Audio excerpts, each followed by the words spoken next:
स्वागत है आपका हमारे चैनल KTV स्टोरी में, जहां आपको सुनने मिलती है दिलचस्प तिलिस्मी जादुई कहानियां। अगर आप चैनल पर नए हैं तो चैनल को सब्सक्राइब करें। कहानी पसंद आए तो वीडियो को लाइक करें। दोस्तों, आपसे निवेदन है कि अगर आपके पास भी ऐसी ही दिलचस्प और मज़ेदार कहानियां हैं तो आप हमें ईमेल के जरिए भेज सकते हैं। ईमेल का लिंक डिस्क्रिप्शन बॉक्स में मिल जाएगा। आप सभी का बहुत बहुत धन्यवाद। तो चलिए शुरू करते हैं आज की कहानी।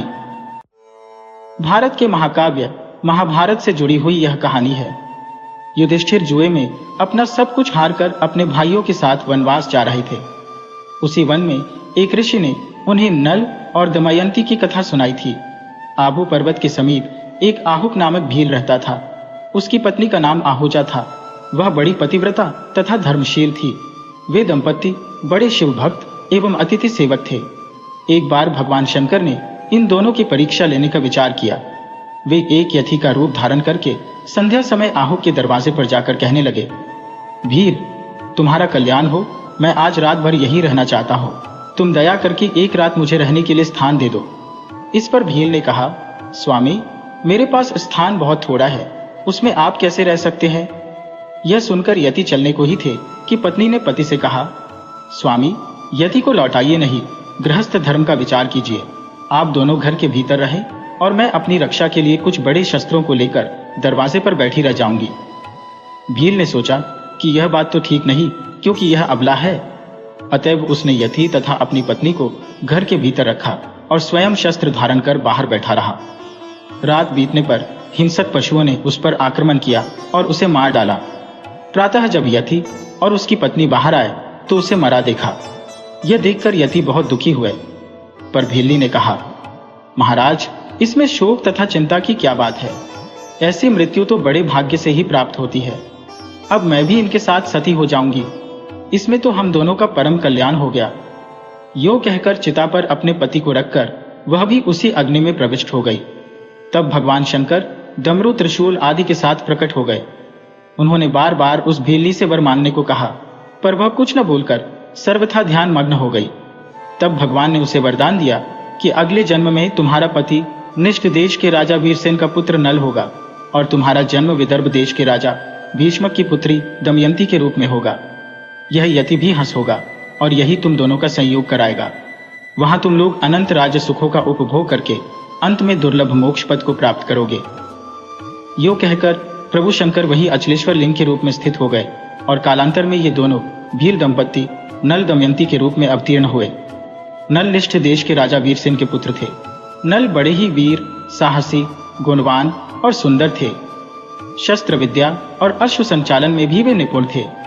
दमयंती विदर्भ पूर्वी महाराष्ट्र के भीष्मक नरेश की पुत्री थी। दमयंती लक्ष्मी के समान सुंदर, सुशील और सर्वगुण संपन्न थी। निष्ठ देश से जो कोई भी विदर्भ देश में आता था वह महाराज नल के गुणों की बहुत प्रशंसा करता था।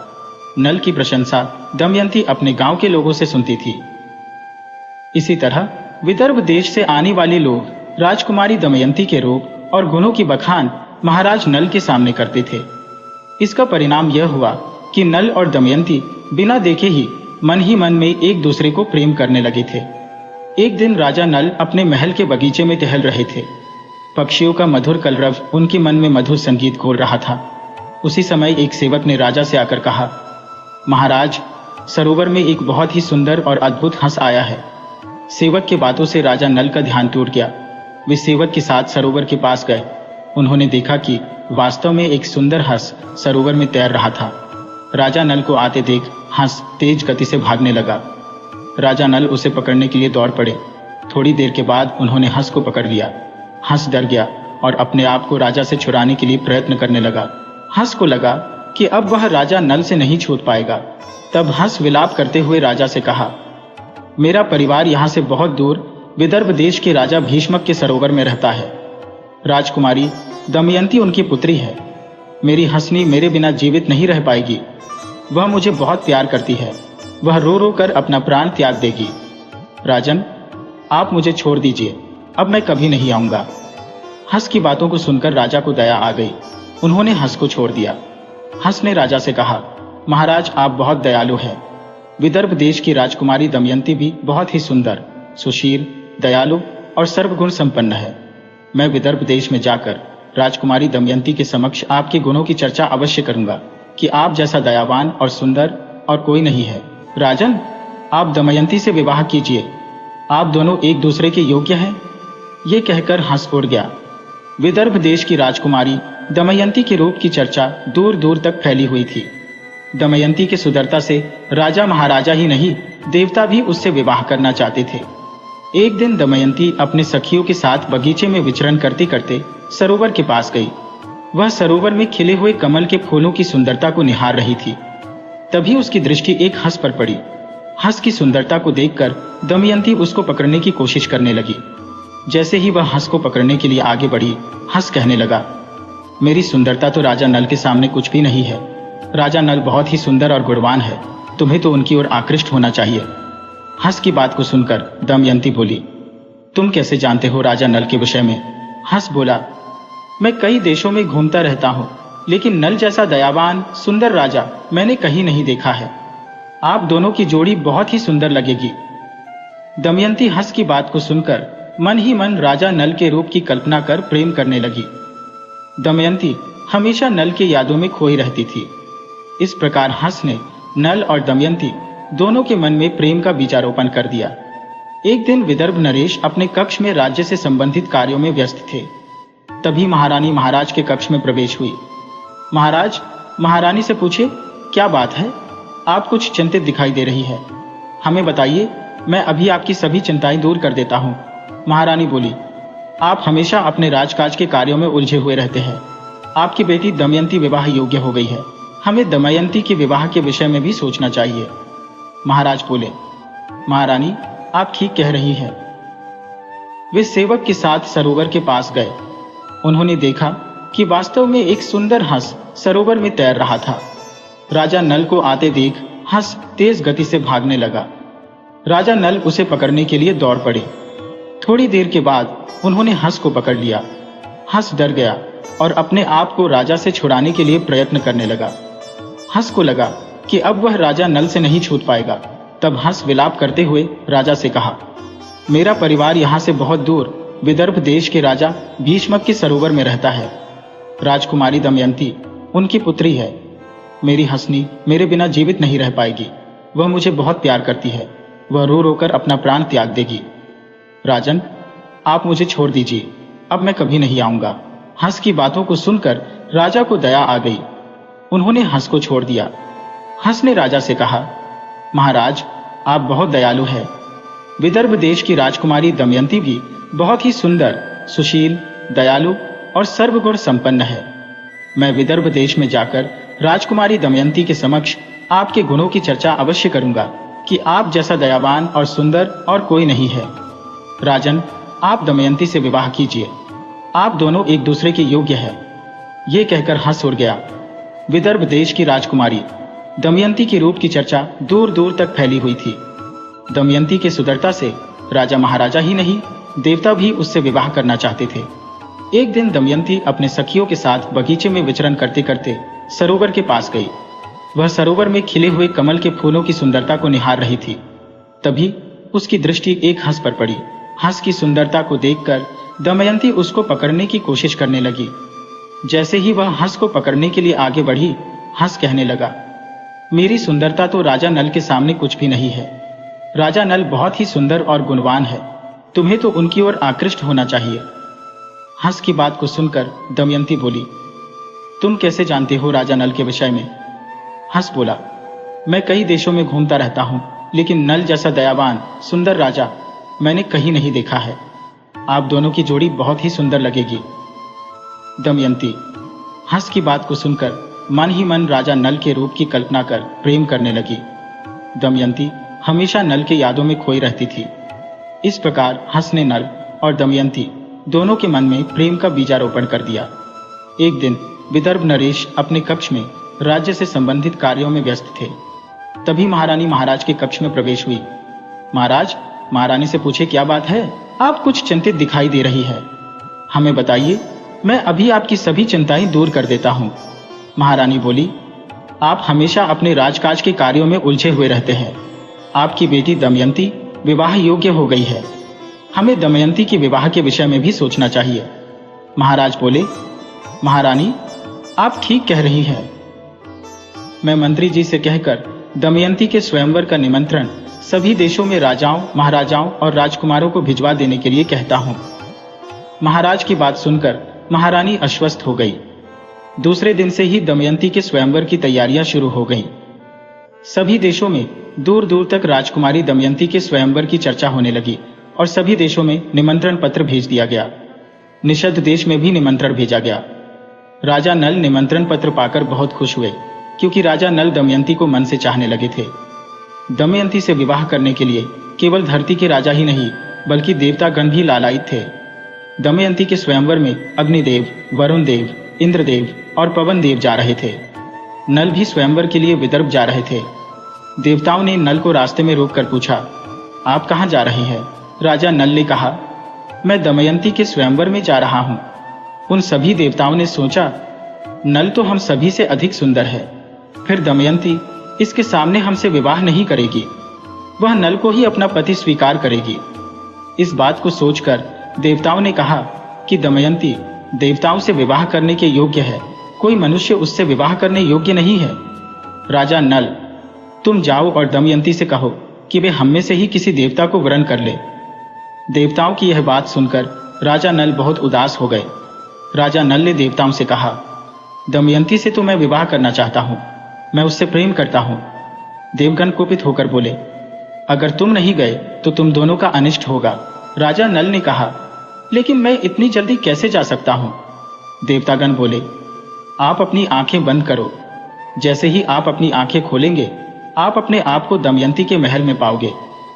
राजा नल ने अपनी आंखें बंद किया और जैसे ही खोला, उन्होंने अपने को दमयंती के महल में पाया। राजा नल घूमते हुए महल के उपवन वाले सरोवर की तरफ बढ़े। उस सरोवर में राजा नल ने उसी हंस को अपनी हंसनी और पूरे परिवार के साथ देखकर अति प्रसन्न हुए। नल को देखकर दासियां दौड़ते हुए जाकर दमयंती को सूचना दी कि कोई राजकुमार अपने महल में आया है और वह सरोवर की तरफ घूम रहा है। राजकुमारी जी, चलिए देखिए। राजकुमारी दमयंती अपनी दासियों के साथ बाहर आकर देखते ही पहचान लिया कि यही राजा नल है। हंस के वर्णन के अनुसार सभी लक्षण इस व्यक्ति से मिलते थे। दमयंती उनसे प्रेम करने लगी थी, इसलिए नल को देखते ही दमयंती खुश हो गई। राजा नल भी दमयंती को प्रेम भरी नजरों से देखकर प्रेमासक्त हो उठे। हंस के वर्णन के अनुसार राजा नल के सपनों की रानी दमयंती उनके समक्ष खड़ी थी। यह कैसा समय था, ये कैसी विडंबना थी कि वे अपने प्रिय को प्रेम के लिए निवेदन भी नहीं कर सकते थे, क्योंकि वे तो देवताओं का संदेशा लेकर दमयंती को संदेश सुनाने के लिए गए थे। राजा नल ने अपने दिल पर पत्थर रखकर दमयंती से कहा, यहाँ आपके स्वयंवर में आने के लिए मैं भी आमंत्रित था।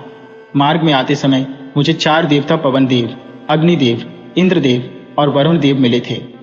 उन्होंने संदेशा भिजवाया है कि दमयंती से कहना कि वे मनुष्य को नहीं, देवताओं के वरण योग्य है, इसलिए वे हम देवताओं में से किसी एक का वरण करें। यह बात सुनते ही दमयंती के मन को चोट लगा और गुस्सा भी आई। दमयंती ने कहा, मेरे पर किसी का अधिकार नहीं है और ना ही मैं कोई राज्य हो जिस पर शासन किया जा सकता है। विवाह कोई व्यापार नहीं है जो हर किसी के साथ किया जा सकता है। मैंने आपसे प्रेम किया है, मैं अपना सर्वस्व आपको अर्पण कर चुकी हूँ। मेरा विवाह आपसे ही होगा, अन्यथा मैं कदापि विवाह नहीं करूंगी। दमयंती की बात सुनकर राजा नल अति प्रसन्न हुए। उनका अशांत मन शांत हो गया। तत्पश्चात राजा नल विवाह समारोह में शामिल हो गए। समारोह स्थल की अनोखी साज सज्जा थी। कई देशों के राजा महाराजा दमयंती के विवाह समारोह में पधारे थे। प्रजाजनों की भीड़ भी एकत्रित हो चुकी थी। हर कोई चाहता था कि वरमाला उसी के गले में पड़े। नियत समय से पूर्व सुंदरी दमयंती ने हाथ में वरमाला लिए अपनी सखियों के साथ प्रवेश किया। वधू वेश में दमयंती के अलौकिक सौंदर्य को देख सभी राजा महाराजा हतप्रभ से हो गए। दमयंती धीरे धीरे वरमाला लेकर आगे बढ़ने लगी। वह जिस राजा के सामने से गुजरती, उसके हृदय में आशा का संचार जग जाता और आगे बढ़ जाती तो राजा मुरझा जाते थे। दमयंती की आंखें तो राजा नल को ढूंढ रही थी। उसने राजा नल को ढूंढ ही लिया। उसने एक साथ 5-5 नल को देखा। देवताओं को यह बात पहले से ही पता था कि दमयंती नल को ही अपना वर चुनेगी। ये सोचकर सभी देवताओं ने नल का रूप धारण कर लिया था। स्वयंवर में एक साथ कई नल खड़े थे। ये देखकर सभी परेशान थे कि इन सभी में असली नल कौन होगा। दमयंती जरा भी विचलित नहीं हुई। दमयंती ने अपनी आंखें बंद करके मन ही मन ईश्वर का स्मरण किया। हे प्रभु, हे ईश्वर, मेरी सहायता करो। दमयंती ने सुना था कि देवताओं के पैर भूमि में स्पर्श नहीं होते और ना ही उनकी फूल की मालाएं कभी मुरझाती है। यही सोचकर दमयंती ने निरीक्षण किया और उसने अपनी आंखों से असली नल को पहचान लिया। दमयंती धीरे से राजा नल के पास जाकर उसके गले में वरमाला डाल दिया। दमयंती सभी देवताओं को हाथ जोड़कर बोली, हे देवजनों, मैं पहले से ही राजा नल का वरण कर चुकी थी। आप सब हमें आशीर्वाद दें। यह देखकर सभी देवताओं ने नल और दमयंती का अभिवादन किया और आशीर्वाद दिया। इस तरह आंखों में झलकते भावों से ही दमयंती ने असली नल को पहचानकर अपना जीवन साथी चुन लिया। नल दमयंती को देवताओं का आशीर्वाद भी प्राप्त हुआ। दमयंती निष्ठे नरेश राजा नल की महारानी बनी। दोनों बड़े सुख से समय बिताने लगे। दमयंती पतिव्रताओं में शिरोमणि थी। अभिमान तो उसे कभी छू भी नहीं सकता था। समय बीतने लगा। दमयंती के गर्भ से एक पुत्र और एक कन्या का जन्म हुआ। उन्होंने पुत्र का नाम इंद्रसेन और पुत्री का नाम इंद्रसेना रखा। दोनों बच्चे माता पिता के अनुरूप ही सुंदर और सर्वगुण संपन्न थे। विदर्भ नरेश अपनी पुत्री दमयंती से मिलने निषद देश आए। अपनी पुत्री के सुखी गृहस्थ जीवन को देखकर वे बहुत ही खुश हुए। समय सदा एक सा नहीं रहता। दुख सुख का चक्र निरंतर चलता ही रहता है। दीपावली का त्योहार आने वाला था। राजा नल ने अपने राज्य में बहुत बड़ा पूजा का आयोजन करवाया था। उस पूजा में राजा नल ने सभी देवताओं का पूजन किया, लेकिन कलयुग को भूल गए। ऐसा देखकर कलयुग क्रोधित हो गए। उन्होंने अपना अपमान समझा और कलयुग राजा नल से प्रतिशोध लेना चाहता था। वैसे तो महाराज नल गुणवान तथा धर्मात्मा थे, किंतु उनमें एक दोष था, जुए का आदत। नल के एक भाई का नाम पुष्कर था। वह नल से अलग रहता था। उसने उन्हें जुए के लिए आमंत्रित किया। खेल आरंभ हुआ। भाग्य प्रतिकूल था। नल हारने लगे और उनका भाई पुष्कर जीतने लगा। राजा नल इस जुए में अपना सब कुछ सोना, चांदी, रथ, राजपाट आदि सब हार गए। महारानी दमयंती ने प्रतिकूल समय जानकर अपने दोनों बच्चों को विदर्भ देश की राजधानी कुंडिनपुर भेज दिया। इधर नल जुए में अपना सर्वस्व हार गए। उन्होंने अपने शरीर के सारे वस्त्र आभूषण उतार दिए। केवल एक वस्त्र पहनकर नगर से बाहर निकल पड़ी। दमयंती भी मात्र एक साड़ी में अपने पति के साथ निकल पड़ी। एक दिन जंगल में राजा नल ने सोने के पंख वाले कुछ पक्षी देखे। राजा नल ने सोचा, यदि इन्हें पकड़ लिया जाए तो इनको बेचकर निर्वाह करने के लिए कुछ धन कमाया जा सकता है। ऐसा सोचकर उन्होंने अपने पहने हुए वस्त्र खोलकर पक्षियों पर फेंका। वे पक्षी राजा नल के वस्त्र लेकर उड़ गए। अब राजा नल के पास तन ढकने के लिए भी वस्त्र नहीं रहा। नल अपने से ज्यादा दमयंती के दुख से व्याकुल थे। जंगल में नल और दमयंती भूख और प्यास से व्याकुल हो रहे थे। नल ने बड़ी मेहनत करके तालाब से कुछ मछलियां पकड़कर किसी भी तरह वहीं पर आग जलाकर मछलियों को भून लिया। मछलियों को आग में भूनने से उसमें राख लग गया था। नल दमयंती से बोले, तुम यहाँ ठहरो, मैं इन मछलियों को तालाब से धोकर लाता हूँ। इनमें राख लगा हुआ है, तब खाएंगे। जैसे ही राजा नल मछलियों को पानी में धोने लगे, वैसे ही सारी मछलियां पानी में बह गई। राजा सिर्फ देखते ही रह गए। नल अपने साथ होने वाली इन सभी घटनाओं को देखकर हताश हो रहे थे। आखिर ये सब मेरे साथ क्यों हो रहा है? मन ही मन सोचने लगे, हे भगवान, मुझे समझ में नहीं आ रहा है, अब मैं क्या करूं? मैं अकेली होता तो सब बर्दाश्त कर लेता, लेकिन इस सुकुमारी दमयंती का दुख मेरे से देखा नहीं जा रहा है। जंगल में चलते चलते नल और दमयंती बहुत थक कर एक वृक्ष के नीचे बैठ गए। दोनों एक ही वस्त्र से तन छुपाए हुए थे। दमयंती को थकावट और भूख के कारण नींद आ गई। राजा नल ने सोचा, दमयंती को मेरे कारण बड़ा दुख सहन करना पड़ रहा है। यह सोचकर राजा नल दमयंती को सुप्त अवस्था में छोड़कर चले गए, लेकिन उनका मन बहुत दुखी था। उनके मन में बार बार यही विचार आ रहा था कि दमयंती के इस दशा का मैं ही जिम्मेदार हूँ। मैंने तो दमयंती को उसकी रक्षा करने का वचन दिया था, लेकिन मैं उसके इन सभी अनंत दुखों का कारण बन गया हूँ। अब मुझसे दमयंती का दुख सहा नहीं जा रहा है। यदि मैं इसे इसी अवस्था में यहीं छोड़कर चला जाऊंगा तो ये किसी भी तरह अपने पिताजी के पास पहुंच जाएगी। ये सोचकर नल दमयंती के आधी साड़ी को फाड़ के उसी से अपना तन ढक कर दमयंती को उसी अवस्था में छोड़कर चल दिए। जब दमयंती की नींद खुली तो वो अपने को अकेला पाकर करुण विलाप करने लगी। वे भटकती भटकती जंगल के बीच में पहुंच गई। वहां जंगल में एक अजगर दमयंती को निगलने की कोशिश कर रहा था। तब अपनी रक्षा के लिए दमयंती जोर जोर से चिल्लाने लगी। दमयंती की आवाज सुनकर वहां एक व्याघ्र आया और अजगर को मारकर दमयंती को बचा लिया। दमयंती जब शांत हुई तो व्याघ्र ने पूछा, इस घने जंगल में तुम क्यों और कैसे आई? तुम कौन हो सुंदरी? दमयंती की सुंदरता पर मुग्ध होकर व्याघ्र उसे अपनी काम पिपासा का शिकार बनाना चाहता था। दमयंती उस व्याघ्र के मन की भाव को समझ गई। दमयंती ने उसे श्राप देते हुए कहा, हे भगवान, यदि मैंने अपने पति राजा नल के अलावा किसी भी पर पुरुष का चिंतन नहीं किया हो तो आप इस व्याघ्र के प्राण ले लो। दमयंती के इतना कहते ही व्याघ्र के प्राण पखेरु निकल गए। इस प्रकार दमयंती दैव योग से भटकते भटकते एक दिन छेदी नरेश सुबाहु के पास पहुंची और उसके बाद अपने पिता के पास पहुंच गई। राजा नल जिस रास्ते से जा रहे थे वहां घना जंगल था। उन्होंने देखा कि जंगल में भयानक आग लगी है। उस आग में एक नाग फंसा हुआ है। नाग निकलने की बहुत कोशिश कर रहा था लेकिन वह निकल नहीं पा रहा था। नाग को इस दशा में देखकर राजा नल को दया आ गई। उन्होंने उसे झाड़ियों से निकाल दिया। उसी समय नाग ने कहा, राजन, तुम मुझे अपने कदम से 10 कदम गिनकर आगे रखो, तभी मेरा भला होगा। ये नाग धर्मराज थे जो नल का परीक्षा ले रहे थे। राजा नल ने सर्प को उठाकर अपनी कदम गिनते हुए आगे बढ़कर 10 बोले। वैसे ही नाग ने राजा नल के माथे पर डंस लिया। राजा नल चौंक कर बोले, लगता है यह मेरा काल था। अब मैं किसी को देख भी नहीं पाऊंगा और इस जंगल में मर जाऊंगा। तभी नाग ने कहा, चिंता मत करो राजन, तुम्हें कुछ भी नहीं होगा। मैंने तुम्हारी दया की परीक्षा ली है और तुम इस परीक्षा में सफल हुए हो। धर्मराज ने कहा, राजन, तुम्हारे इस सुंदर रूप रंग को देखकर कोई राजवंशी समझकर तुम्हें काम नहीं देगा। अब तुम्हारे इस कोयल की तरह काले रंग को देखकर कोई भी काम पर रख लेगा। अभी तुम्हें इसकी सख्त जरूरत है। जब तुम्हें इस काले रंग को बदलने की जरूरत पड़ी तो तुम मेरा स्मरण कर लेना। मेरा स्मरण करते ही तुम्हारा रंग फिर पहले की तरह हो जाएगा। नाग, धर्मराज ये कहकर चले गए। नल भटकते भटकते राजा ऋतुपर्ण के यहाँ पहुंच गए जो अयोध्या के राजा थे।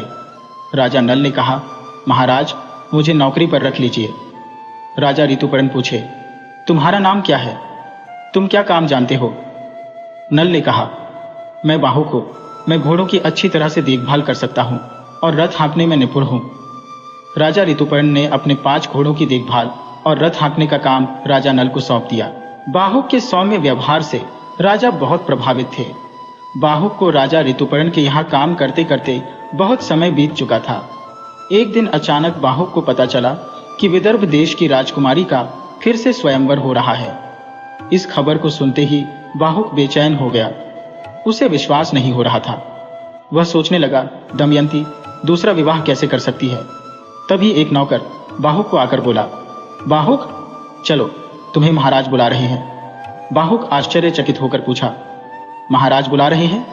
हाँ, चलो। बाहुक महाराज ऋतुपर्ण के पास जैसे ही पहुंचा तब उसने देखा कि महाराज हाथ में एक निमंत्रण पत्र लेकर चिंतित है। बाहुक ने कहा, महाराज, आपने मुझे याद किया? हाँ। बाहुक, आओ आओ। यह कहकर महाराज ने बाहुक को निमंत्रण पत्र दिखाते हुए कहा, देखो बाहुक, यह विदर्भ देश की राजकुमारी का निमंत्रण पत्र है। कल ही स्वयंवर है और यह निमंत्रण पत्र मुझे अभी मिला है। अब तुम ही बताओ, मैं इतनी जल्दी वहां कैसे पहुंच सकता हूं? बाहुक ने महाराज से कहा, महाराज, आप चिंतित ना हो, अभी तो बहुत समय है। मैं आपको वहां समय से पहले ही पहुंचा दूंगा। बाहुक के आश्वासन से महाराज की चिंता दूर हो गई। जैसे ही महाराज ऋतुपर्ण रथम पर बैठे वैसे ही बाहुक ने मन ही मन में पवन देव का स्मरण कर रथ को हाँक दिया। थोड़ी ही देर में रथ हवा से बातें करने लगा। महाराज ऋतुपर्ण रथ के वेग और रथ वाहक बाहुक दोनों को देखकर आश्चर्यचकित हो उठे। जैसे ही महाराज रथ से बाहर देखने लगे वैसे ही महाराज का दोशाला उड़ गया। महाराज बोले, बाहुक, रथ को रोकना, मेरा दोशाला उड़ गया है। बाहुक ने तुरंत रथ रोक दिया। बाहुक ने कहा, महाराज, हम तो बहुत दूर आ गए हैं, वापस जाना मुमकिन नहीं है। अगर हम वापस गए तो बहुत देर हो जाएगा। महाराज बोले, छोड़ो, चलो। बाहुक ने पुनः रथ को हाँक दिया। संध्या होने से पहले ही बाहुक ने महाराज को विदर्भ देश के अतिथिशाला स्कंधावार में पहुंचा दिया। वहां पहुंचते ही रात हो चुकी थी। उस अतिथिशाला में कई राजाओं को ठहराया गया था। दमयंती सभी व्यवस्थाओं का बहुत ही सावधानी के साथ निरीक्षण कर रही थी। मन ही मन वह सोच रही थी कि अगर राजा नल का पता नहीं चला तो, लेकिन दमयंती उम्मीद नहीं छोड़ी थी। दमयंती का मन कहता था कि राजा नल को जब मेरी स्वयंवर के विषय में पता लगेगा तब वे अवश्य ही आएंगे। आज की रात आखिरी रात थी। गणना के अनुसार सभी राजा और राजकुमार स्वयंवर में पहुंच चुके थे। दमयंती के अनुसार अब कोई भी आने वाला नहीं था। दमयंती ने रात में अपनी दासी केशकी के साथ अपने दोनों बच्चों को भेजा और कहा कि तुम हर राजा के सामने जाकर उन्हें हमारी कहानी सुनाना। क्या पता नल भेष बदल कर आए हो। केशकी सभी राजाओं के सामने जाकर कहानी सुनाकर आगे बढ़ जाती। केशकी कहानी सुनाते सुनाते बाहुक के पास पहुंची और दमयंती की कहानी बड़े ही करुणा के साथ सुना रही थी। दमयंती की करुणा भरी कहानी को सुनकर बाहुक की आंखों से आंसू बहने लगा। बाहुक ने इंद्रसेन और इंद्रसेना को अपने गले से लगा लिया। दमयंती के सिखाए अनुसार बच्चों ने कहा, मुझे बहुत जोर से भूख लगी है। बाहुक ने कहा, बच्चों, अभी मैं तुम दोनों के लिए तुरंत भोजन बनाता हूं। ऐसा कहकर बाहुक ने तुरंत अग्निदेव और वरुण देव का स्मरण किया। स्मरण करते ही दोनों प्रकट हो गए। बाहुक ने तुरंत बड़ा ही स्वादिष्ट भोजन बनाकर बच्चों को खिला दिया और बच्चों को खीर देते हुए कहा कि तुम अपनी मां को दे देना। अंततः दमयंती के सतीत्व के प्रभाव से एक दिन महाराज नल के दुखों का भी अंत हुआ। दोनों का पुनर्मिलन हुआ और राजा नल को उनका राज्य भी वापस मिल गया। पुराणों के अनुसार कहा जाता है कि नल और दमयंती की अमर प्रेम कथा सुनने से पति पत्नी के बीच में कटुता मिट जाती है और प्रेम बढ़ता है।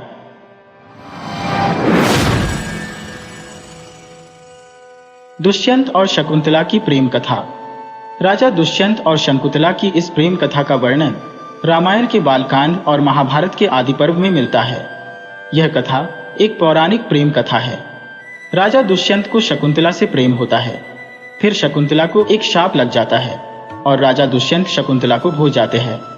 लेकिन फिर वापस एक संयोग से राजा दुष्यंत को सब कुछ याद आ जाता है और फिर सब कुछ सामान्य हो जाता है। तो चलिए शुरू करते हैं इस पौराणिक प्रेम कथा को। अगर अच्छी लगे तो हमारी दूसरी कहानियां भी पढ़ सकते हैं। महर्षि विश्वामित्र जन्म से एक ब्राह्मण नहीं थे, लेकिन उन्होंने अपने तप और उग्र तपस्या के बल लगभग 1000 वर्षों की तपस्या के पश्चात ऋषि होने का वरदान प्राप्त कर लिया। लेकिन विश्वामित्र ब्रह्मा ऋषि बनना चाहते थे, इसलिए पुष्कर के तट पर जाकर पुनः तपस्या शुरू कर दी। ऋषि विश्वामित्र की इस कठोर तपस्या से राजा इंद्र विचार में पड़ गए। इंद्रदेव को डर था कि कहीं विश्वामित्र इंद्रासन नहीं मान ले। यह विचार कर तपस्या भंग करने के लिए अपनी अप्सरा मेनका को एक कन्या के रूप में धरती पर भेजा। नित्य की भांति ऋषि विश्वामित्र अपने दैनिक कार्यों में लगे हुए थे। तभी पुष्कर सर के तट पर मेनका नहा रही थी। मेनका का बदन देखकर विश्वामित्र को काम का मोह हो गया और मेनका से परिचय किया। विश्वामित्र ने मेनका को अपने साथ कुटिया में रहने का निमंत्रण दिया। अप्सरा मेनका ने ऋषि विश्वामित्र को कामपाश में बांध लिया और उनके साथ कुटिया में रहने लगी। विश्वामित्र और मेनका 10 वर्षों तक साथ रहे। इसके दौरान दोनों के संयोग से एक पुत्री हुई। विश्वामित्र को महसूस हुआ कि उनकी तपस्या तो भंग हो गई। उन्होंने अपनी दिव्य शक्तियों से पता लगाया कि यह सब देवताओं का किया कराया है। ऋषि विश्वामित्र के गुस्से से मेनका कांपने लगी, लेकिन विश्वामित्र ने मेनका पर कोई क्रोध नहीं किया और उसको वहां से जाने को कह दिया। महर्षि विश्वामित्र ने काम पर विजय प्राप्त करने के लिए कामदेव की तपस्या करने का निश्चय किया। इसके लिए विश्वामित्र ने अपनी पुत्री को ऋषि कण्व के आश्रम पर छोड़ दिया और स्वयं उत्तर में कोशी नदी के किनारे जाकर तपस्या करने लगे। कुमारी शकुंतला ने कहा, मेरे पिता कण्व अभी यहाँ नहीं है, जब वो आ जाएंगे तब उनकी अनुमति से आपसे विवाह कर सकती हो। शकुंतला ने एक शर्त रखी कि हमसे जो पुत्र होगा आप उसको सम्राट घोषित करेंगे। राजा दुष्यंत ने उनकी बात मान ली। राजा दुष्यंत ने कहा कि महर्षि कण्व तो अखंड बहरामचारी है, फिर वो तुम्हारे पिता कैसे हुए? शकुंतला ने बताया कि उनके पिता विश्वामित्र हैं जो तपस्या कर रहे हैं और मेरी मां देवलोकीय अप्सरा है। जन्म से ही ऋषि कण्व ने ही मेरा पालन पोषण किया, अतः वो ही मेरे पिता है। राजा दुष्यंत ने शकुंतला को बताया कि तुम एक ब्राह्मण नहीं राजकन्या हो और हम गंधर्व विवाह कर सकते हैं। तुम अपने आप को मुझे दान कर दो। राजा दुष्यंत के निवेदन पर शकुंतला ने विवाह कर समागम कर लिया। कुछ समय पश्चात राजा दुष्यंत शकुंतला को ढिलासा देते हुए कहा कि मैं शीघ्र ही तुमको यहाँ से लेकर जाऊंगा। शकुंतला को अपनी एक अंगूठी देकर वहां से चले गए। जब महर्षि कण्व आश्रम आए तो शकुंतला अपने पिता को सब कुछ बताने से डर रही थी।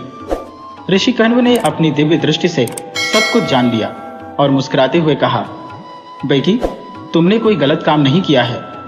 राजा दुष्यंत एक अत्यंत शक्तिशाली राजा है और तुम दोनों से जो पुत्र पैदा होगा वो इस बड़ा ही तेज और बलवान होगा।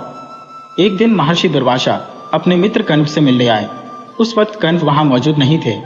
आश्रम के द्वार पर शकुंतला राजा दुष्यंत के बारे सोच रही थी। महर्षि दुर्वासा के कहने पर भी शकुंतला का ध्यान नहीं टूटा। तब महर्षि दुर्वासा ने दुष्ट तपसी कहकर अतिथि के अनादर करने के कारण शकुंतला को शाप दे दिया। हे नारी, तुम इस काल में जिसका स्मरण कर रही हो वह भी तुमको भूल जाएगा। तब अचानक शकुंतला का ध्यान टूटा। सखियों के समझाने पर दुर्वासा ने कहा कि अगर वह अपने प्रियतम को अपनी कोई खास वस्तु तोहफा दिखाएगी तो उसको सब कुछ याद आ जाएगा।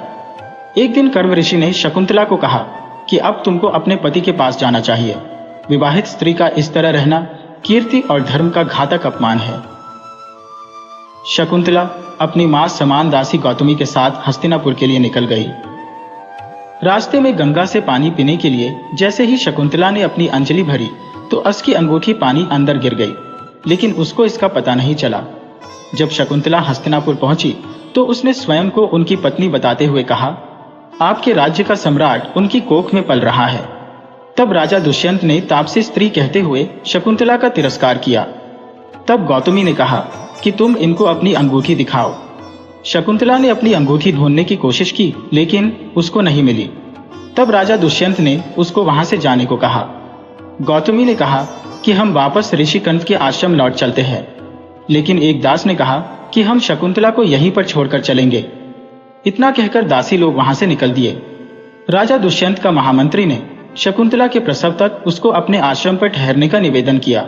शकुंतला की अनुमति के साथ दोनों आश्रम की तरफ निकल पड़े। रास्ते में शकुंतला की माता मेनका प्रकट हुई और शकुंतला को अपने साथ लेकर अदृश्य हो गई। मेनका शकुंतला को लेकर ऋषि मारीच के आश्रम गई और उसको वहां छोड़कर वापस स्वर्गलोक चली गई। एक दिन राजा के कर्मचारियों ने एक मछुआरे को राजा की अंगूठी चुराने के जुर्म में गिरफ्तार किया और राजा के सामने पेश किया।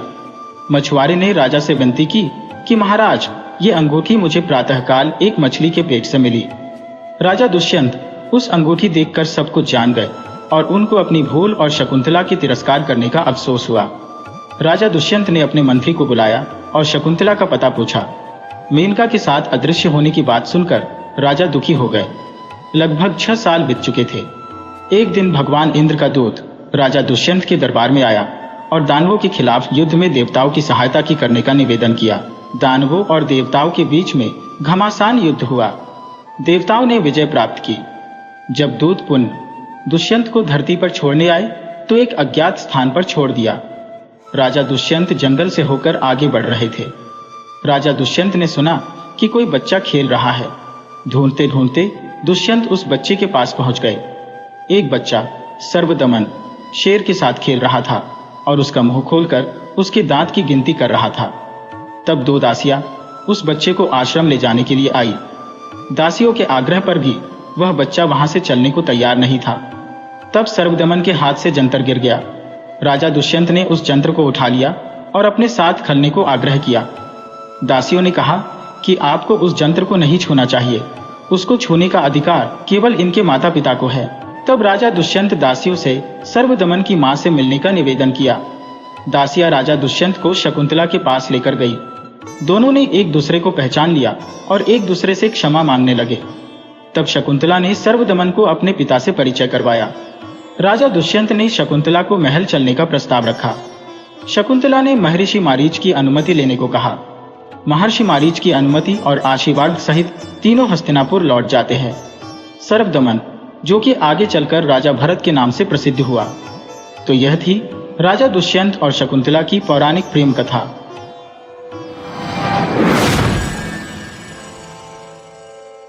पौराणिक प्रेम कथा।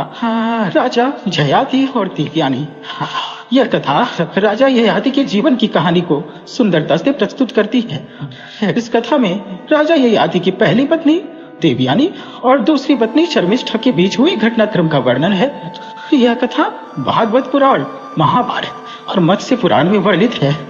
इस कथा के माध्यम से यह समझ मिलता है कि राजा ययाति एक न्यायप्रिय और धार्मिक राजा थे। उन्होंने अपने जीवन में न्याय और सत्य का पालन किया। यह कथा धर्म, कर्तव्य, परिवार और न्याय के महत्वपूर्ण संदेश को हमें सिखाती है। राजा ययाति चंद्रवंशी राजा नहुष के पुत्र थे। राजा नहुष के 6 पुत्र ययाति है, सयाति, हयाति, वियाति प्रकृति थी। ययाति परम ज्ञानी सम्राट था और राज्य कार्य से विरक्त था। इसलिए राजा नहुष ने अपने दूसरे पुत्र ययाति को उनके पश्चात राजा बनाया गया।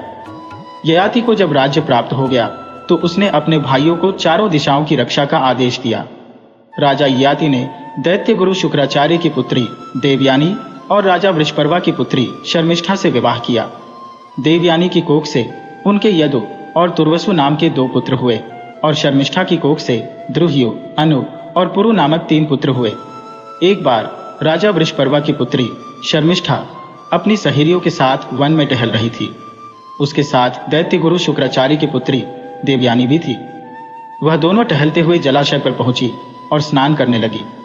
उसी समय भगवान शिव और माता पार्वती दोनों साथ साथ उधर से जा रहे थे तो दोनों कन्याओं ने शीघ्रता से अपने अपने वस्त्र पहन लिए। लेकिन गलती से राजकुमारी शर्मिष्ठा ने देवयानी के वस्त्र पहन लिए तो देवयानी क्रोधित हो गई कि तुम मेरे वस्त्र कैसे पहन सकती हो? मैंने श्रेष्ठ ब्राह्मण कुल में जन्म लिया है। तुमने मेरे वस्त्र पहनकर बहुत ही अनुचित कार्य किया है। तुम्हारे पिता मेरे पिता के शिष्य हैं। जब देवयानी ने शर्मिष्ठा का अपमान किया तो शर्मिष्ठा क्रोधित होकर बोली कि तुम व्यर्थ ही अपनी प्रशंसा कर रही हो। तुम तो हमारे दिए हुए टुकड़ों पर तुम और तुम्हारा शरीर पलटा है। शर्मिष्ठा ने क्रोध में देवयानी को कुएं में धकेल दिया और स्वयं उससे अपने वस्त्र छीनकर घर चली गई। उसी समय राजा ययाति शिकार खेलते हुए वन में आए। प्यास लगने पर वह उसी कुएं के पास पहुंचे जिसमें देवयानी गिरी थी। राजा ने देवयानी को देखकर उसे अपना दुपट्टा ओढ़ने को दिया और हाथ पकड़कर बाहर निकाला। शुक्राचार्य जी की बेटी देवयानी कहने लगी कि आप मुझे अपनी पत्नी बना लो। देवयानी राजा ययाति से बोली कि आप मन में यह विचार न करें कि आप एक क्षत्रिय हैं और मैं एक ब्राह्मण पुत्री हो। यह सब ईश्वर की प्रेरणा से ही हो रहा। मुझे देवगुरु बृहस्पति के शिष्य कच्छ ने शाप दिया था कि मेरा विवाह किसी ब्राह्मण के साथ ना हो। कच्छ मेरे पिता शुक्राचार्य जी से अमृत संजीवनी विद्या सीखता था। मैंने उससे आकर्षित होकर उससे शादी का प्रस्ताव रखा। कच्छ कहने लगा कि तुम मेरे गुरु की पुत्री और मेरे लिए पूजनीय हो, इसलिए मैं तुमसे विवाह नहीं कर सकता। मैंने क्रोधित होकर उसे श्राप दिया कि तुम्हारी सीखी हुई विद्या निष्फल हो जाए। यह सुनकर कच्छ ने भी मुझे शाप दिया कि तुम्हारा विवाह किसी ब्राह्मण से नहीं होगा। राजा ययाति देवयानी से कहने लगे कि अगर तुम्हारे पिता शुक्राचार्य अपनी अनुमति से मुझे तुम्हारा पति मानेंगे तो मैं तुमसे विवाह कर लूंगा। इतना सुनकर देवयानी अपने पिता के पास गई और उसे शर्मिष्ठा का सारा वृत्तांत सुनाया। गुरु शुक्राचार्य क्रोधित होकर राजा वृषपर्वा के पास पहुंचे और उनकी पुत्री शर्मिष्ठा की सारी बात बताई और राजा से कहा कि तुम देवयानी की बात मान लो। देवयानी ने कहा कि जब मैं ससुराल जाऊं तो उनकी कन्या शर्मिष्ठा मेरी दासी बने। शर्मिष्ठा ने अपने पिता को गुरु शुक्राचार्य के क्रोध से बचाने के लिए देवयानी की सारी बात मान ली। शुक्राचार्य जी ने देवयानी का विवाह राजा ययाति से करवा दिया और कहा कि राजा तुम शर्मिष्ठा की सेज पर कभी न सोना। देवयानी कुछ समय पश्चात पुत्रवती हुई तो शर्मिष्ठा को भी संतान की इच्छा हुई। उसने राजा ययाति से गुप्त रूप से विवाह कर लिया और शुक्राचार्य के वचन के विरुद्ध जाकर ययाति ने शर्मिष्ठा की इच्छा की पूर्ति की। देवयानी के यदु और तुर्वसु नाम के 2 पुत्र हुए और शर्मिष्ठा के द्रुह्यु, अनु और पुरु नामक 3 पुत्र हुए। जब देवयानी को राजा ययाति और शर्मिष्ठा के विवाह और पुत्रों की बात पता चली तो उसने अपने पिता शुक्राचार्य को सारी बात बता दी। क्रोधित होकर शुक्राचार्य ने राजा ययाति को श्राप दिया कि तुम्हें बुढ़ापा घेर ले। गुरु का श्राप सुनकर राजा ययाति ने याचना की तो शुक्राचार्य कहने लगे कि अगर तेरा कोई पुत्र तेरा बुढ़ापा ले तो तुम जवान हो सकते हो। राजा ने अपने बड़े पुत्रों से अपनी जरावस्था बुढ़ापा लेने की बात कही तो सबने इनकार कर दिया, लेकिन राजा के सबसे छोटे पुत्र को कहा तो सहर्ष स्वीकार कर लिया। उसका मानना था कि जिस पिता के कारण मनुष्य तीनों लोकों में पुरुषार्थ पाता है, उसके मन अनुसार कार्य करना श्रेष्ठ है। पुरु ने राजा ययाति की वृद्धावस्था ले ली।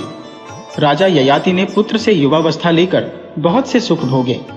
देवयानी ने भी अपने पति को प्रसन्न करने हेतु हर प्रयास किया।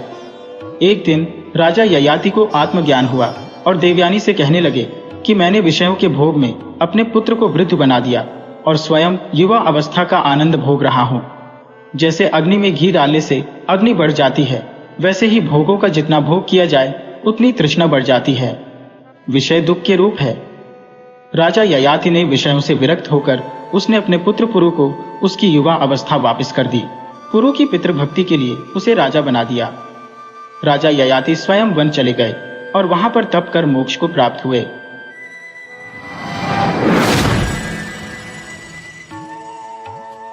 कामदेव और रति की प्रेम कहानी। हिंदू धर्म ग्रंथ में कामदेव को प्रेम और आकर्षण का देवता माना गया है।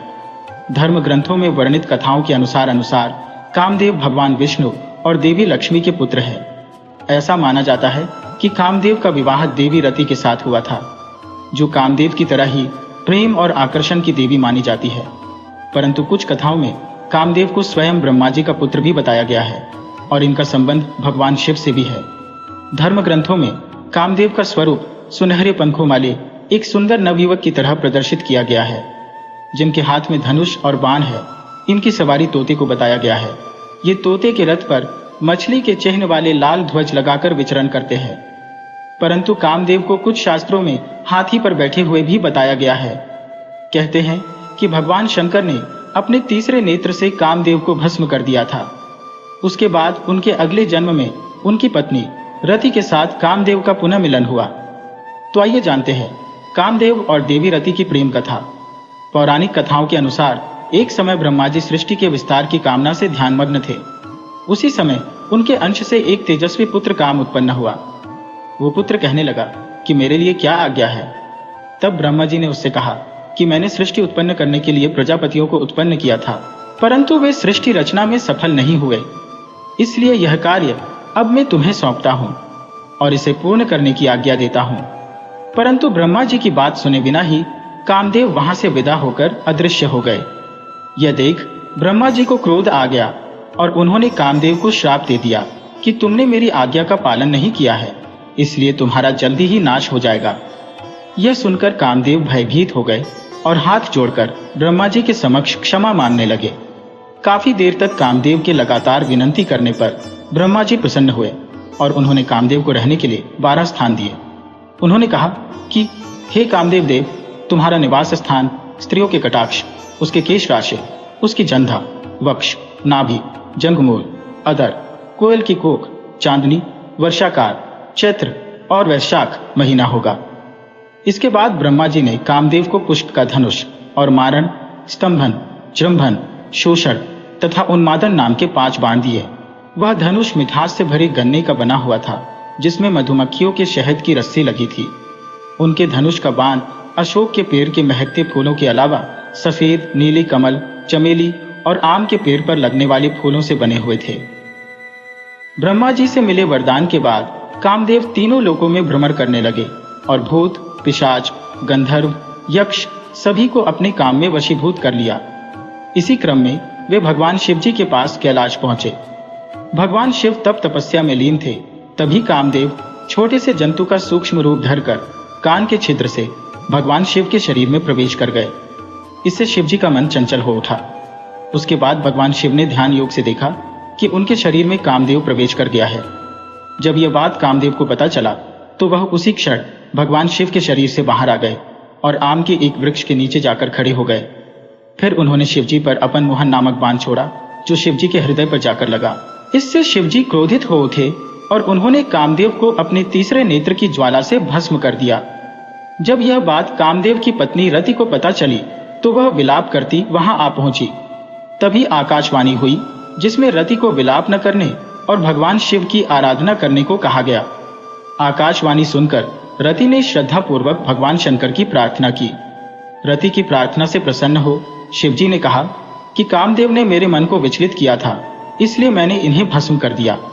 अब अगर ये अनंग रूप में महाकाल वन में जाकर शिवलिंग की आराधना करेंगे तो इनका उद्धार होगा। उसके पश्चात कामदेव भगवान शंकर के आदेशानुसार महाकाल वन चले गए और उन्होंने पूर्ण भक्तिभाव से शिवलिंग स्थापना की और फिर घोर तपस्या करने लगे। कुछ समय बाद कामदेव की तपस्या से प्रसन्न होकर शिवजी ने कहा कि तुम अनंत शरीर के बिना रहकर भी सारे कार्य करने में समर्थ रहोगे और द्वापर युग में कृष्णावतार के समय तुम रुक्मणी के गर्भ से जन्म लोगे और तुम्हारा नाम प्रद्युम्न होगा। शिव के कहे अनुसार द्वापर युग में भगवान श्री कृष्ण और रुक्मणी को प्रद्युम्न नाम का पुत्र हुआ, जो कि कामदेव का ही अवतार था। परंतु जन्म के पश्चात श्री कृष्ण से दुश्मनी के चलते राक्षस शंबरासुर ने प्रद्युम्न का अपहरण कर लिया और उसे समुद्र में फेंक दिया। उस शिशु को एक मछली ने निगल लिया और वो मछली मछुआरों द्वारा पकड़ी जाने के बाद शंबरासुर के रसोई घर में ही पहुंच गई। जब यह बात देवी रति को मालूम हुआ तो वह सोई में काम करने वाली मायावती नाम की एक स्त्री का रूप धारण करके रसोई घर में पहुंच गई। वहां आई मछली को उसने ही काटा और उसमें से निकले बच्चे को मां के समान पाला पोसा। जब वो बच्चा युवा हुआ तो उसे पूर्व जन्म की सारी बातें याद दिलाई। इतना ही नहीं, सारी कलाएं भी सिखाई। तब प्रद्युम्न ने शंभरासुर का वध किया और फिर मायावती रूपी रति से विवाह कर उसके साथ द्वारका लौट आए। तो आज इतना ही, फिर मिलते हैं नई कहानियों के साथ। तो बने रहिए हमारे चैनल KTV स्टोरी के साथ।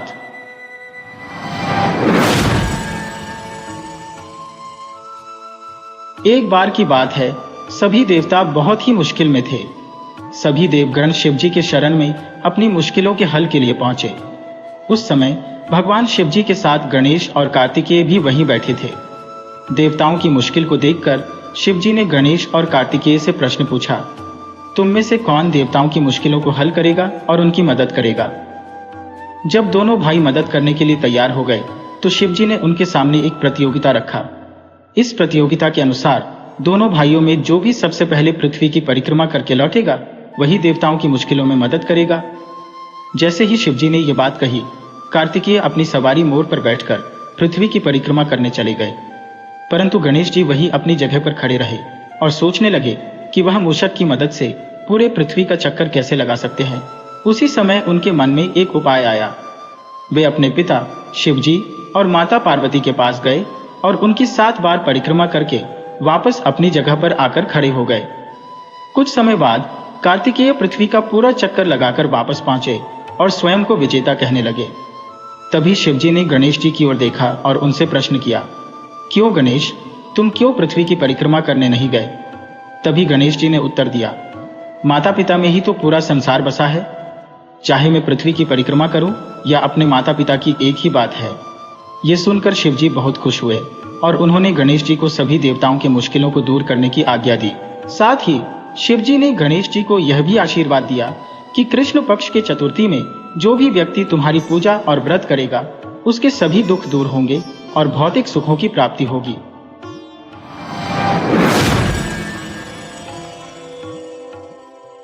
एक दिन पार्वती माता स्नान करने के लिए गई, लेकिन वहां पर कोई भी रक्षक नहीं था। इसलिए उन्होंने चंदन के पेस्ट से एक लड़के को अवतार दिया और उसका नाम रखा गणेश। माता पार्वती ने गणेश से आदेश दिया कि उनकी अनुमति के बिना किसी को भी घर के अंदर ना आने दिया जाए। जब शिवजी वापस लौटे तो उन्होंने देखा कि द्वार पर एक एक बालक खड़ा है। जब वे अंदर जाने लगे तो उस बालक ने उन्हें रोक लिया और नहीं जाने दिया। यह देख शिवजी क्रोधित हुए और अपने सवारी बैल नंदी को उस बालक से युद्ध करने को कहा। पर युद्ध में उस छोटे बालक ने नंदी को हरा दिया। ये देखकर भगवान शिवजी ने क्रोधित होकर उस बाल गणेश के सर को काट दिया। अब माता पार्वती वापस लौटी तो वो बहुत दुखी हुई और जोर जोर से रोने लगी। शिवजी को जब पता चला कि वह उनका स्वयं का पुत्र था तो उन्हें भी अपनी गलती का एहसास हुआ। शिवजी ने पार्वती को बहुत समझाने का कोशिश किया, पर वह नहीं मानी और गणेश का नाम लेते लेते और दुखित होने लगी। अंत में माता पार्वती ने क्रोधित होकर शिवजी को अपनी शक्ति से गणेश को दोबारा जीवित करने के लिए कहा। शिवजी बोले, हे पार्वती, मैं गणेश को जीवित तो कर सकता हूँ, पर किसी भी अन्य जीवित प्राणी के सिर को जोड़ने पर ही। माता पार्वती रोते रोते बोल उठी, मुझे अपना पुत्र किसी भी हाल में जीवित चाहिए। यह सुनते ही शिवजी ने नंदी को आदेश दिया, जाओ नंदी, इस संसार में जिस किसी भी जीवित प्राणी का सिर तुमको मिले काट लाना। जब नंदी सिर खोज रहा था तो सबसे पहले उससे एक हाथी दिखा तो वो उसका सिर काट कर ले आया। भगवान शिव ने उस सिर को गणेश के शरीर से जोड़ दिया और गणेश को जीवन दान दे दिया। शिव जी ने इसीलिए गणेश जी का नाम गणपति रखा और बाकी सभी देवताओं ने उन्हें वरदान दिया कि इस दुनिया में जो भी कुछ नया कार्य करेगा, पहले जय श्री गणेश को याद करेगा।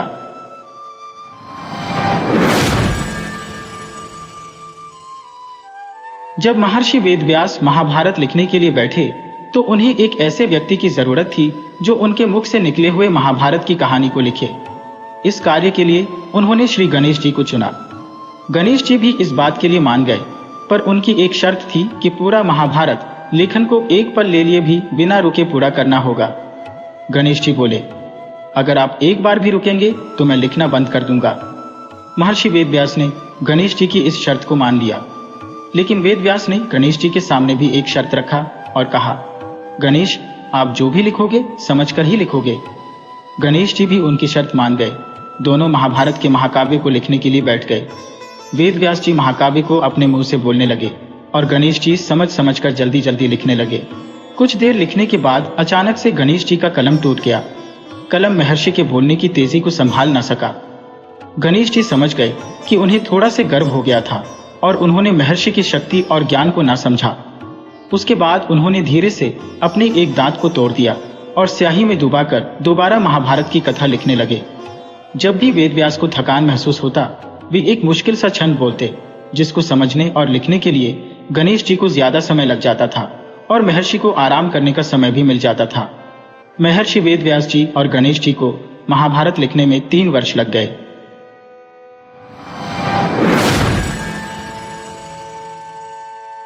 बहुत समय की बात है, एक बहुत ही भयंकर असुरों का राजा था, गजमुख। वह बहुत ही शक्तिशाली बनना और धन चाहता था।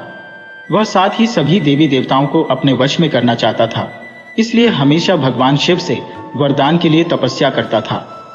शिव जी से वरदान पाने के लिए वह अपना राज्य छोड़कर जंगल में जाकर रहने लगा और शिव जी से वरदान प्राप्त करने के लिए बिना पानी पिए भोजन खाए रात दिन तपस्या करने लगा। कुछ साल बीत गए।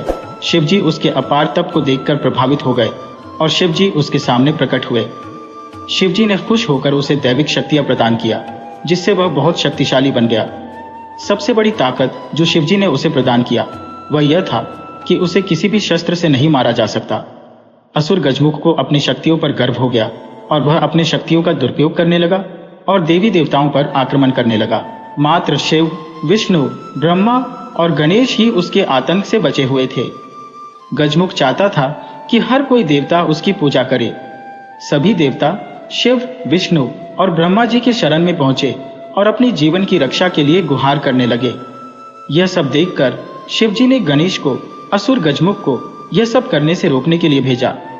गणेश जी ने गजमुख के साथ युद्ध किया और असुर गजमुख को बुरी तरह से घायल कर दिया, लेकिन तब भी वह नहीं माना। उस राक्षस ने स्वयं को एक मूषक के रूप में बदल लिया और गणेश जी की ओर आक्रमण करने के लिए दौड़ा।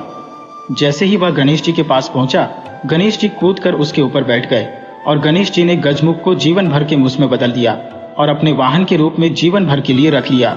बाद में गजमुख भी अपने इस रूप से खुश हुआ और गणेश जी का प्रिय मित्र भी बन गया।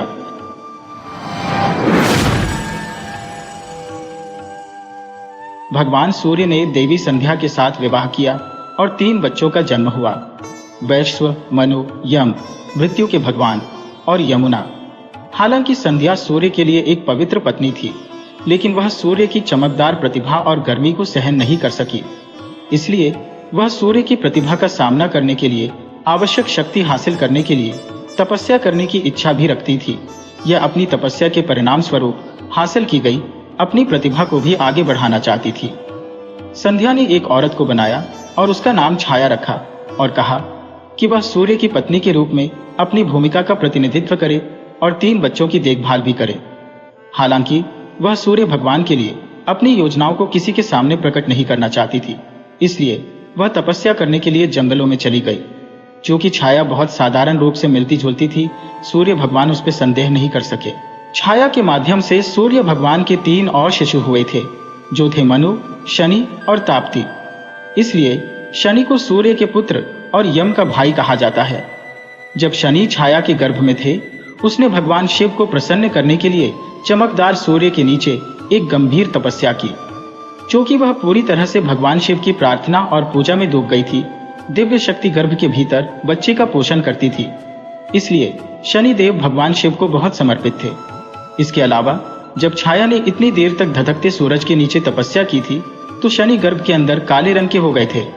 जैसे ही शनिदेव जन्म हुआ, सूर्य भगवान ने उनके रंग को देखकर तुच्छ जाना और इस बात पर संदेह किया कि क्या शनि का जन्म उनके पास हुआ था। नाराज हुए शनिदेव ने जब अपने पिता पर नाराज नजर डाली, तो शनिदेव की शक्ति के कारण सूर्य भी काले रंग में झुलस गए थे। बाद में सूर्य ने अपनी गलती के लिए पश्चाताप किया और भगवान शिव की पूजा की, जिन्होंने उन्हें बताया कि क्यों शनि इतने काले थे।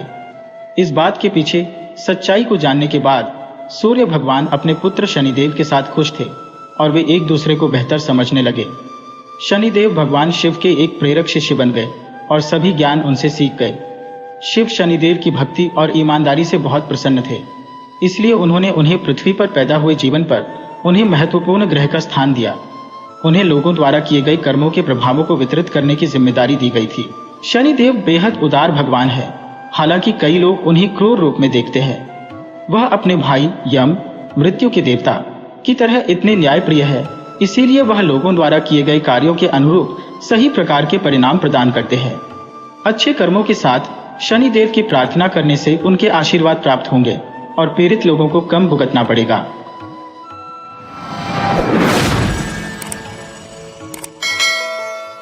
भगवान श्री कृष्ण की पत्नी सत्यभामा के मन में एक दिन एक विचित्र विचार आया।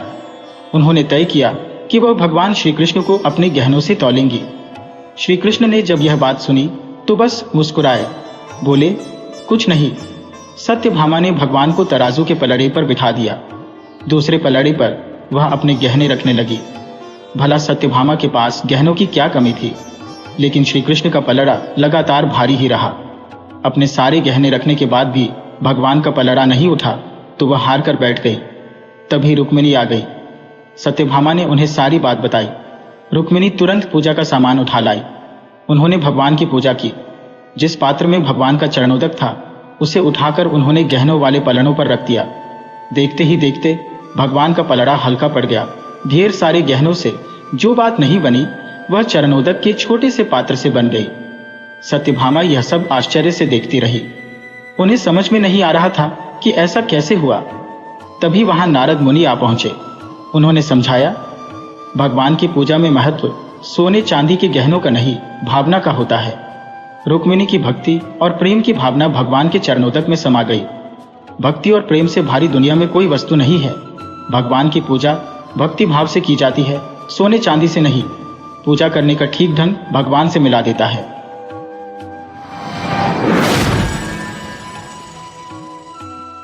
किसी नगर में एक बूढ़ा चोर रहता था। 16 वर्षीय उसका एक लड़का भी था। चोर जब ज्यादा बूढ़ा हो गया तो अपने बेटे को चोरी की विद्या सिखाने लगा। कुछ ही दिनों में वह लड़का चोरी विद्या में प्रवीण हो गया। दोनों बाप बेटा आराम से जीवन व्यतीत करने लगे। एक दिन चोर ने अपने बेटे से कहा, देखो बेटा, साधु संतों की बात कभी नहीं सुननी चाहिए।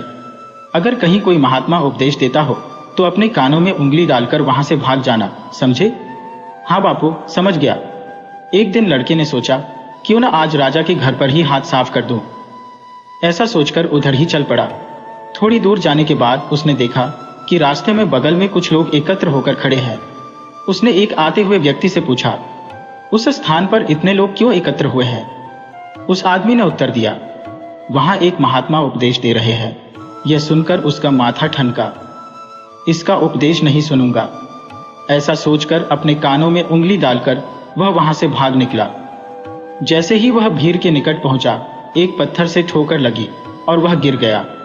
उस समय महात्मा जी कह रहे थे, कभी झूठ नहीं बोलना चाहिए। जिसका नमक खाएं उसका कभी बुरा नहीं सोचना चाहिए। ऐसा करने वाले को भगवान सदा सुखी बनाए रखते हैं। ये दो बातें उसके कान में पड़ी। वह झटपट उठा और कान बंद कर राजा के महल की ओर चल दिया।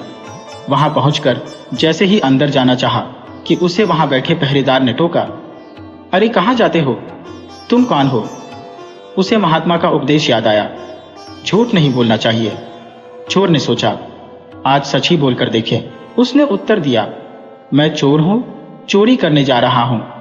अच्छा जाओ। उसने सोचा राजमहल का नौकर होगा, मजाक कर रहा है। चोर सच बोलकर राजमहल में प्रवेश कर गया। एक कमरे में घुसा। वहां ढेर सारा पैसा तथा जेवर देख उसका मन खुशी से भर गया। एक थैले में सब धन भर लिया और दूसरे कमरे में घुसा। वहां रसोई घर था। अनेक प्रकार का भोजन वहां रखा था। वह खाना खाने लगा।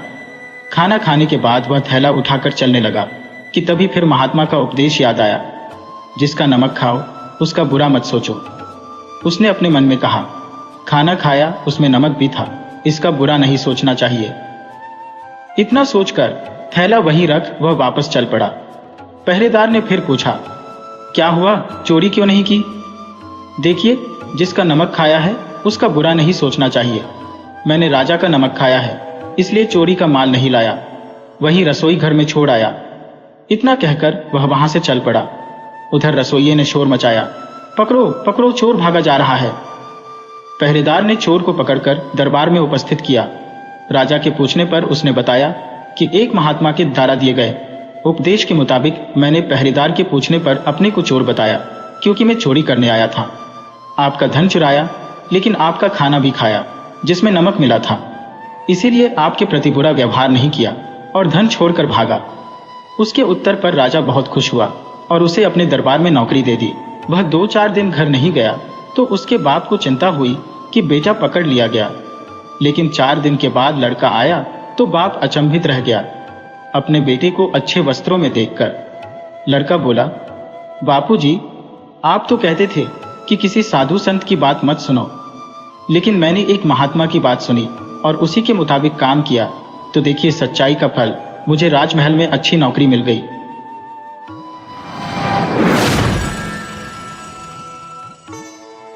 बहुत पहले किसी गांव के किनारे एक मंदिर था। मंदिर में एक साधु रहता था। इसी गांव में एक कबाड़ी चोर भी रहता था। चोर जवानी के उभार पर था और साधु जवानी के उतार पर। चोर खाते पीते बाप का बेटा था। चोर हो गया तो जिंदगी भी चोर की ही घसीटनी पड़ रही थी। बाप ने उसकी शादी नहीं की। चोर अपने ही गांव में हाथ मारता था। लोग उसे कबाड़ी चोर कहते थे, क्योंकि वह छोटी छोटी चोरी ही करता था। उसके चोरी करने से लोगों को दुख अधिक होता था, हानि कम। चोर को लाभ कुछ नहीं, परेशानी दुनिया भर की। चोर ने सोचा, मंदिर के चरामों से साधु की थैली भरी पड़ी है, क्या करना है उसे उस थैली का? वह संपत्ति भी उसकी मुफ्त की ही है, खून पसीने का तो है नहीं। अब उसने साधु की कुटिया पर आना जाना शुरू कर दिया। बगुला भगत की श्रद्धा भक्ति से साधु महाराज तो गदगद हो उठे। चोर मोह में राम बगल में छुरी लेकर दिन भर साधु महाराज की सेवा करता। वैसे साधु भी जानता था कि यह चोर खड्ग सिंह तो है नहीं, कबाड़ी चोर है। दिन में इसे हाथ नहीं डालना है, रात में मुझे इसको घास नहीं डालनी है, इसलिए मेरी थैली का बाल बांका होने से रहा। थैली के आकार को देखकर कबाड़ी चोर की तबीयत हरी होती रहती थी। उस दिन चोर रात होने पर कुटिया से उठा ही नहीं उठा। न उठने का मतलब था उठाकर ही उठना। दाव में कबाड़ी चोर और बचाव में। साधु महाराज रात भर करवट पर करवट बदलते रहे। जब झाड़ी में मुर्गे ने बांध दी तो साधु महाराज की जान में जान आई। अगले दिन से साधु महाराज रात को थैली बाहर रख देता और सुबह भीतर। साधु रात भर खर्राटे भरता रहता। चोर रात भर थैली को ढूंढता, थक जाता। घनघोर अंधेरी रात में साधु की आत्मा ने कहा, तू पापी महात्मा है, उस थैली से तेरा क्या लगाव, बेचारे चोर का भला कर। 10वीं रात चोर की आत्मा ने भी कहा, 2 आंख, 2 हाथ, 2 पैर, 6 संपत्ति भगवान ने तुझे दे रखी है, तो उनका दुरुपयोग मत कर। चोरी के चक्कर में पड़कर जिंदगी को गंवा रहा है। चोरी से तौबा कर। करने वाला क्या नहीं कर सकता। जब तक नियत में फितूर रहेगा तब तक भाग्य भी तुझ पर मेहरबान नहीं होगा। एक लंबी जिंदगी इस थैली के सहारे कितने दिन कटेगी, और लेने के देने पड़ गए तो। उस रात साधु ने वह थैली बाहर नहीं रखी। सुबह साधु महाराज ने देखा थैली तो वहीं पर है, पर आज कबाड़ी चोर नहीं था। कबाड़ी चोर होता भी कैसे? उसकी अंतरात्मा जो जाग गई थी।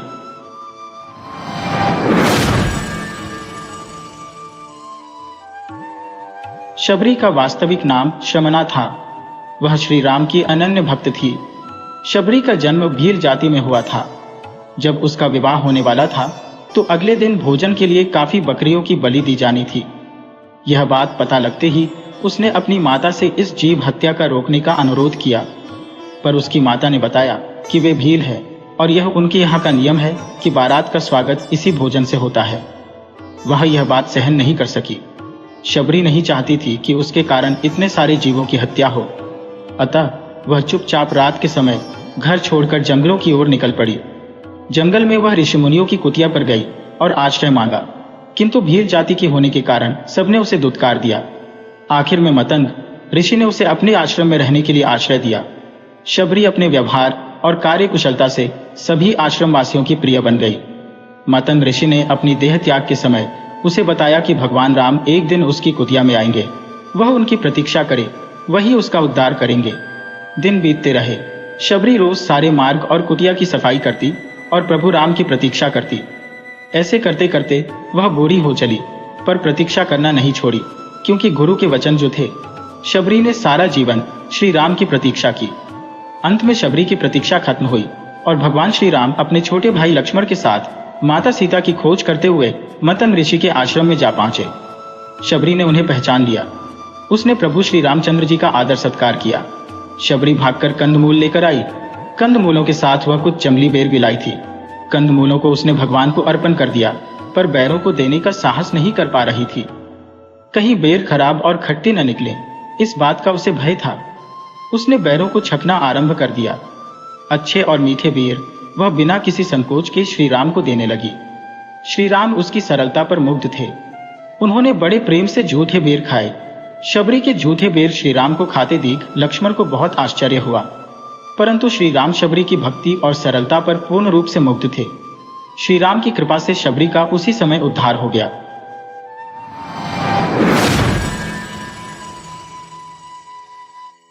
भगवान की पूजा में भावना और श्रद्धा का महत्व सोने और चांदी से ज्यादा होता है। इस बात को अत्यंत खूबसूरत तरीके से समझाने हेतु श्री कृष्ण और उनकी दो बीवियों रुक्मणी और सत्यभामा से संबंधित एक बहुत ही अच्छी पौराणिक कथा है। भगवान श्री कृष्ण की पत्नी सत्यभामा के मन में एक दिन बहुत ही अजीब सा विचार आया। वह हठ करने लगी कि श्री कृष्ण जी को अपने गहनों से तोलेंगी। श्री कृष्ण जी को जब यह बात पता चली तो वे सत्यभामा से कुछ बोले नहीं, बस मंद मंद मुस्कुराने लगे। सत्यभामा अपने ढेर सारे जेवर ले आई। पलड़े के एक तरफ उन्होंने भगवान को बैठा दिया और दूसरी तरफ अपने जेवर रखने लगी, लेकिन पलड़ा अभी भगवान की तरफ ही झुका था। सत्यभामा के पास जेवरों की कोई कमी तो थी नहीं। वो जाकर और ढेर सारे जेवर ले आई, लेकिन पलड़ा जरा भी नहीं हिला।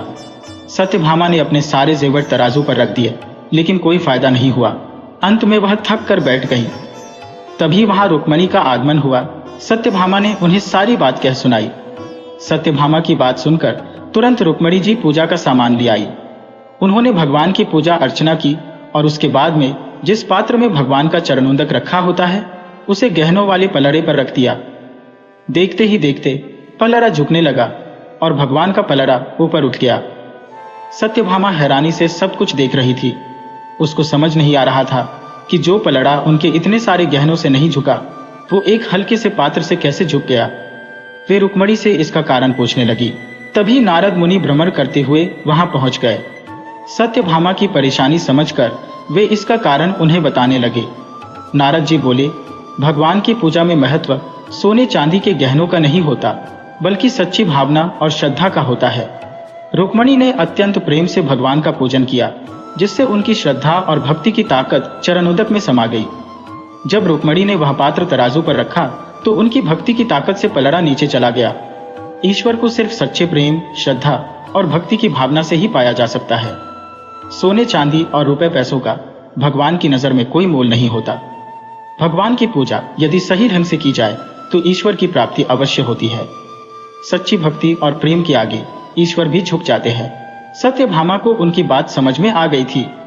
इस पौराणिक कथा के माध्यम से हमें यही सीख मिलती है कि अगर भगवान के करीब रहना है या ईश्वर को प्राप्त करना है तो सोना चांदी और पैसा जैसी भौतिकवादी चीजों को भूलकर अपने मन में श्रद्धा का भाव उत्पन्न करे। यही एकमात्र मार्ग है सच्ची भक्ति और ईश्वर को पाने का।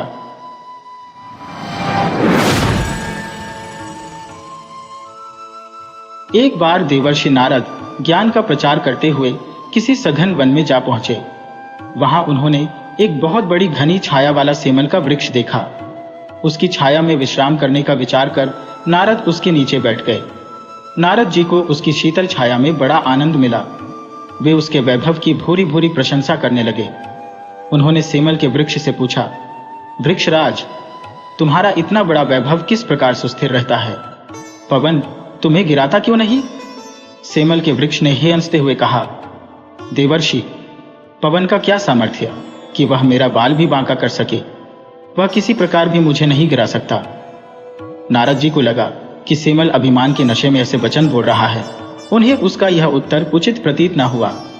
झुंझलाते हुए वे सुरलोक चले गए।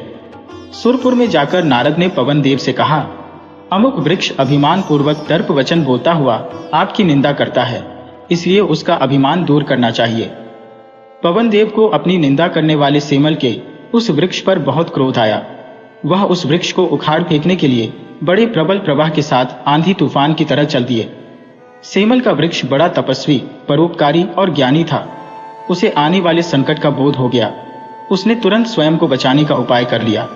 उसने अपने सारे पत्ते झाड़ डाले और ठूंठ की तरह खड़ा हो गया। पवन ने पूरी शक्ति से उसे उखाड़ने की चेष्टा की, पर वह ठूंठ का कुछ न बिगाड़ सका। अंत में निराश होकर पवन देव वापस लौट गए। कुछ दिन बाद नारद जी उस वृक्ष की दशा देखने के लिए फिर उसी वन में पहुंचे। उन्होंने देखा कि वृक्ष हरा भरा ज्यों का त्यों खड़ा है। नारद जी को बड़ा आश्चर्य हुआ। उन्होंने वृक्ष से पूछा, पवन देव ने तुम्हें उखाड़ फेंकने की पूरी शक्ति से कोशिश की, पर तुम तो ज्यों के त्यों खड़े हो। इसका क्या रहस्य है? वृक्ष ने देवर्षि को प्रणाम किया और नम्रतापूर्वक निवेदन किया, देवर्षि, मेरे पास इतना वैभव है, फिर भी मैं इसके मोह में बंधा नहीं हूं। लोक सेवा के लिए मैंने इतने पत्ते धारण किए हुए हैं, परंतु जब जब जरूरी समझता हूं, अपने वैभव को बिना हिचकिचाहट के त्याग देता हूं और ठूठ बन जाता हूं। मुझे अपने वैभव पर गर्व नहीं है, वरन ठूठ होने का अभिमान है। इसीलिए मैंने पवन देव की उपेक्षा की। वे कर्म को श्रेष्ठ बता रहे थे। आप देख रहे हैं कि उसी निर्लिप्त कर्मयोग के कारण मैं प्रचंड टक्कर सहता हुआ भी पहले की भांति खड़ा हूं। नारद जी समझ गए कि संसार में वैभव रखना, धनवान होना बुरी बात नहीं है। इससे तो बहुत से शुभ कार्य हो सकते हैं। बुराई तो धन के अभिमान में डूब जाने और उससे मोह करने में है। यदि कोई व्यक्ति धनी होते हुए भी मन से पवित्र रहे तो एक प्रकार से साधु ही है। जल में कमल की तरह निर्लिप्त रहने वाले ऐसे कर्मयोगी साधु के लिए घर ही तपोभूमि है।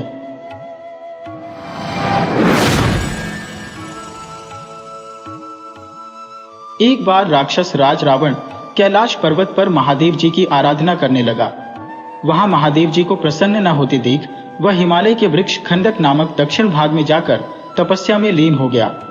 वहां भी जब उसने शिवजी को प्रसन्न होते नहीं देखा, तब वह अपना मस्तक काटकर शिवलिंग पर चढ़ाने लगा।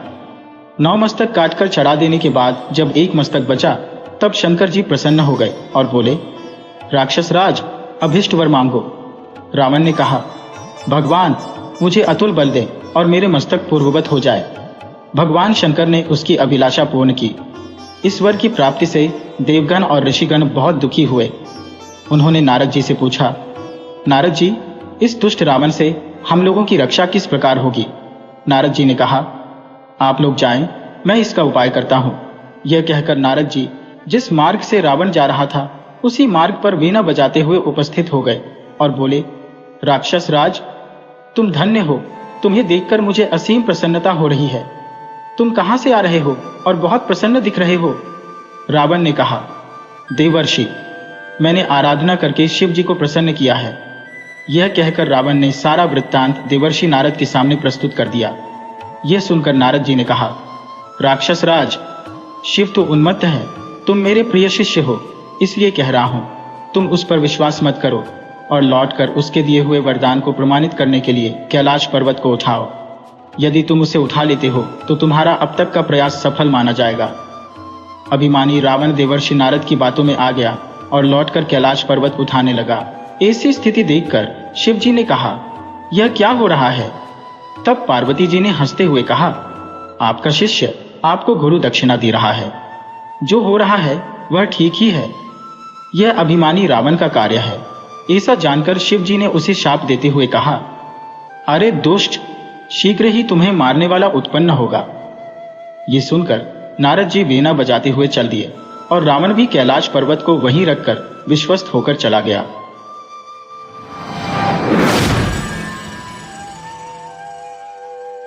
वीडियो अच्छी लगे हो तो इसे लाइक करें और ऐसे ही मज़ेदार कहानियों के लिए चैनल को सब्सक्राइब करें और बेल आइकन दबाएं। ज़्यादा से ज़्यादा अपने दोस्तों को शेयर करें। धन्यवाद।